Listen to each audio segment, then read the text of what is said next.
जी नमस्कार, कैसे हैं आप लोग। उम्मीद करते हैं कि अच्छे होंगे। आज का खबर बहुत खास खबर लेके आया है गुंजन सिंह और दिनेश लाल यादव का। गुंजन सिंह का कमाल का सॉन्ग आया है आज सुबह 6:45 पर। लोकगीत है जो सॉन्ग का नाम है बढ़ता कोरोनामा ऐसा नमोमा। ये सॉन्ग है, लोकगीत है, बहुत ही प्यारा सा सॉन्ग है।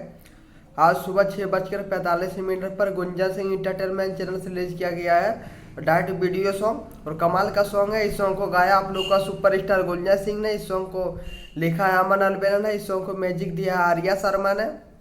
ये डायरेक्ट वीडियो सॉन्ग आया है 6:45 पर गुंजन सिंह इंटरटेनमेंट से रिलीज किया गया है। तो आप लोग भरपूर प्यार दें और जितना प्यार दे रहे हैं भरदम प्यार दे रहे हैं।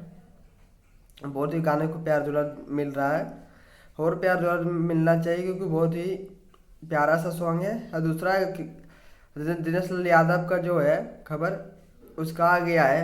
आए हम बाराती बारात लेकर उसका टीजर आ चुका है। जी हाँ, ऐसी फिल्म से आज सुबह टीजर आ चुका है। अगर आप लोग अभी तक नहीं देखें तो टीजर जाके देख लें क्योंकि बहुत ही प्यारा सा टीजर है।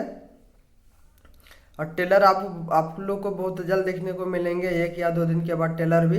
अभी टीजर को रिलीज किया गया है आज सुबह ऐसी फिल्म से। जी हाँ, दिनेश यादव का कमाल का मूवी आए हम बाराती बारात लेकर उसका टीजर आ चुका है। तो आप लोग अभी तक नहीं देखे तो जाके जरूर देखें। तो मिलता आप लोग को फिर नेक्स्ट अपडेट के साथ। अगर मेरे चैनल को सब्सक्राइब नहीं किया तो सब्सक्राइब जरूर कर दे क्योंकि भोजपुरी का अपडेट ऐसे ही आपको मिलता रहेगा। फिर मिलता आप लोग को नेक्स्ट अपडेट के साथ।